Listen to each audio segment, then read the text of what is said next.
譯何俊華。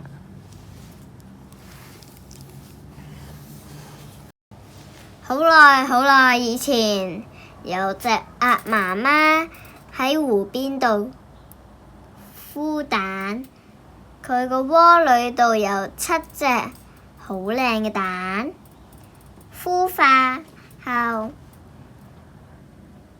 出現6隻白色嘅小鴨，還有一隻灰溜溜嘅小鴨。雖然它和兄弟姊妹唔一樣，但鴨媽媽都係好細心咁樣照顧佢。去游水嘅時候，大家都游得好犀利，灰小鴨都係。兄弟姊妹笑佢係一隻灰色嘅醜小鴨，所以他決定要離開。路上，醜小鴨遇見獵人和他的小狗，但他們完全沒有注意他。也許是他長得不好看，才沒有被捉走。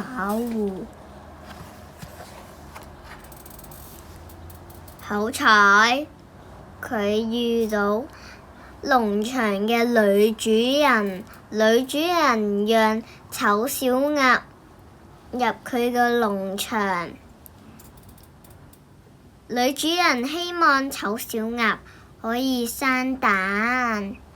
醜小鴨為了唔好讓女主人失望，決定再次離開。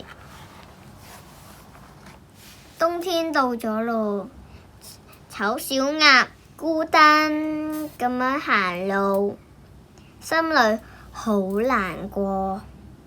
突然，他看見一隻白色嘅天鵝在梳毛，它好大又好美麗。醜小鴨心想，真希望可以變到好似同佢一模一樣。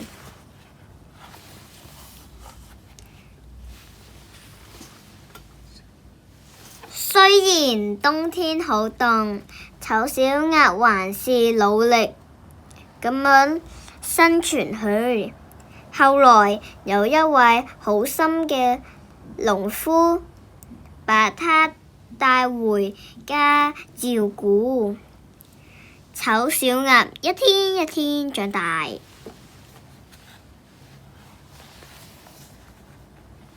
到了春天，醜小鴨回到曾經看見美麗天鵝的池塘，發現一個大驚喜。它在水面見到不再是醜小鴨，而是又大又靚嘅天鵝啊！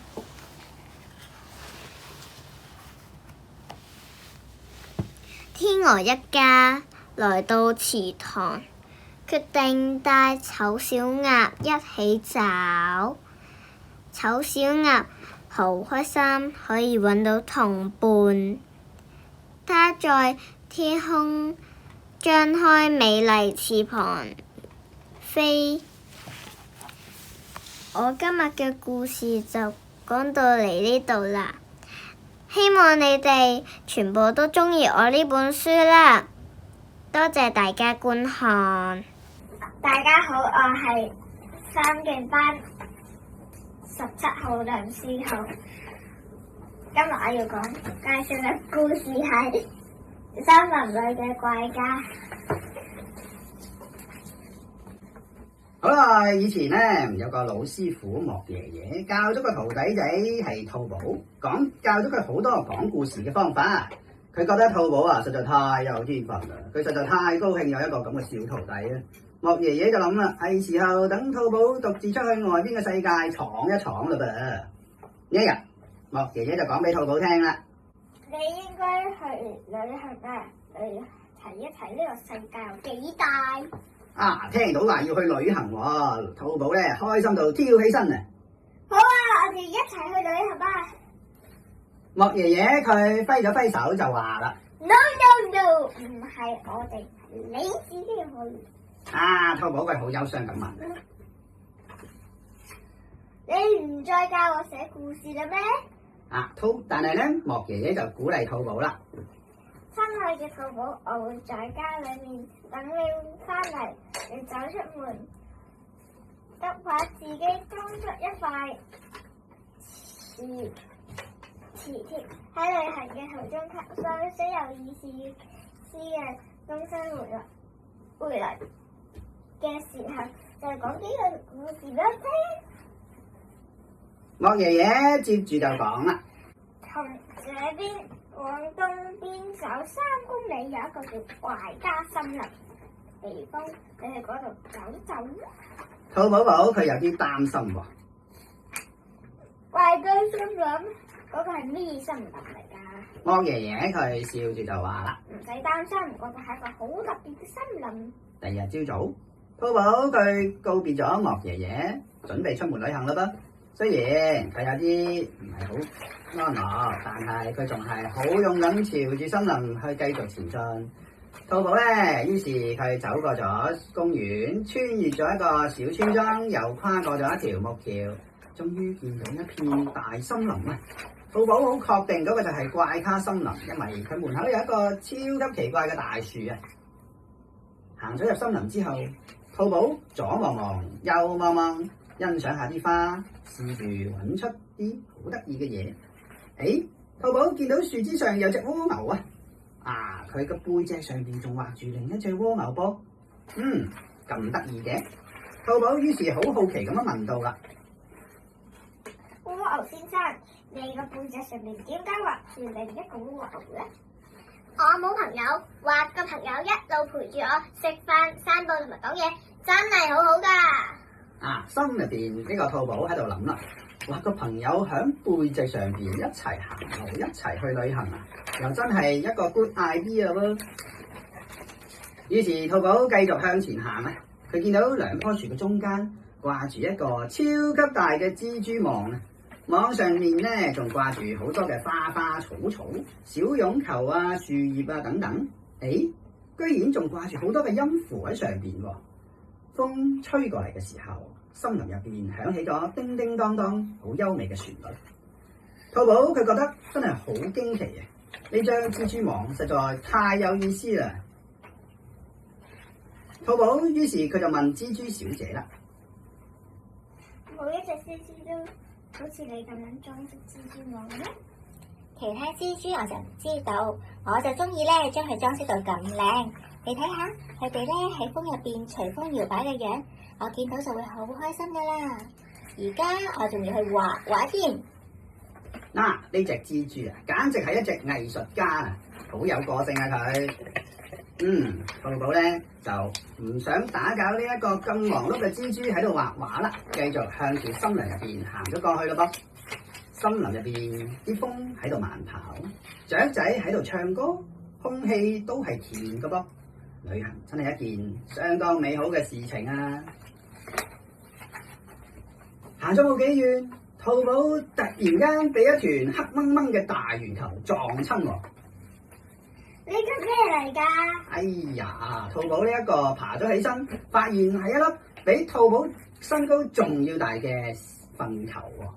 有一隻呢一個屎金龜突然夾咗個頭出嚟，佢話啦：哎呀，唔好意思啊，撞親你啊！兔寶就問佢喎：你嘅屎球做咁大，聽起來唔攰咩？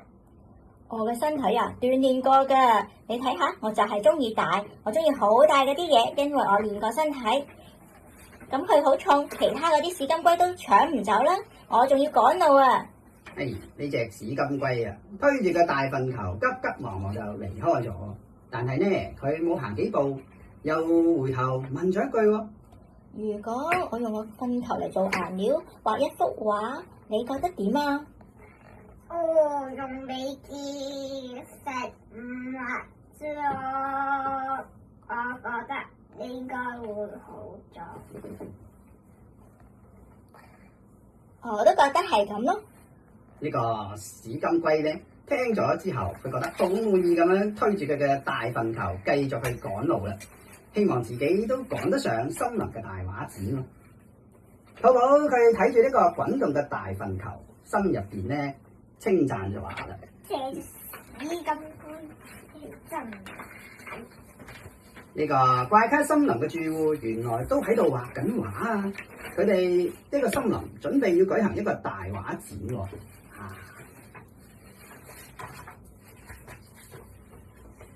兔寶佢繼續向森林入邊行去啦。不過呢，佢行咗幾步之後，突然間停低咗。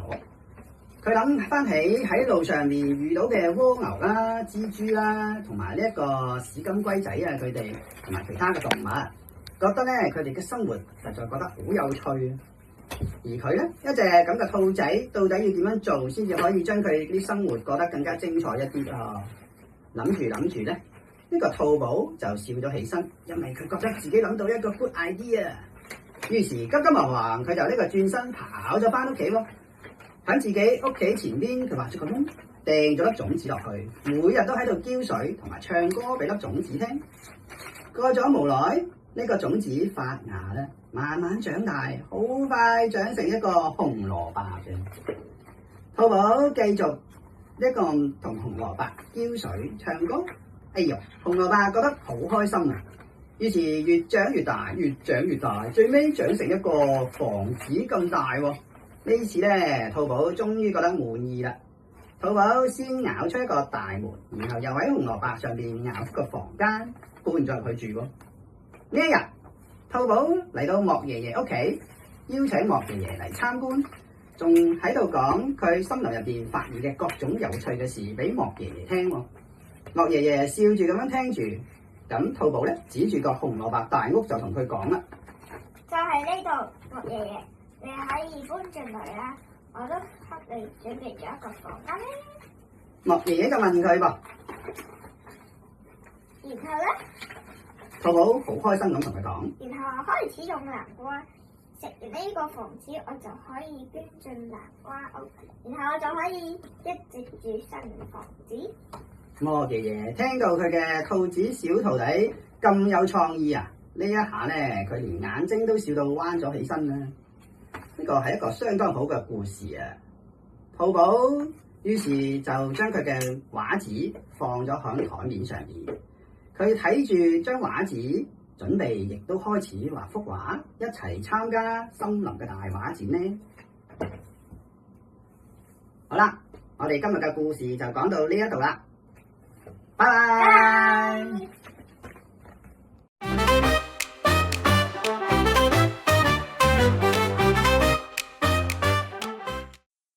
歡迎收看星歌舞台。今集會為大家介紹嘅係電腦科同學嘅作品碎片。我係保良局黃永士小學6年級嘅黃星宇。咁我生成咗一張 AI 圖片係有關人工智能嘅，當中巨大呢一個係華為嘅晶片啦，而背景就運用咗 DeepSeek 去整一個城市嘅模型，同城市有融合啦。咁入邊就有智能家居啦、學校等等，去俾中國有一個先進嘅城市。大家好，我係保良局黃永樹小學嘅6年級黃樂謙。我生成咗呢張圖片呢，右邊呢個呢就係天問系列探索火星嘅行動啦，而左邊呢就係嫦娥系列探索月亮嘅行動。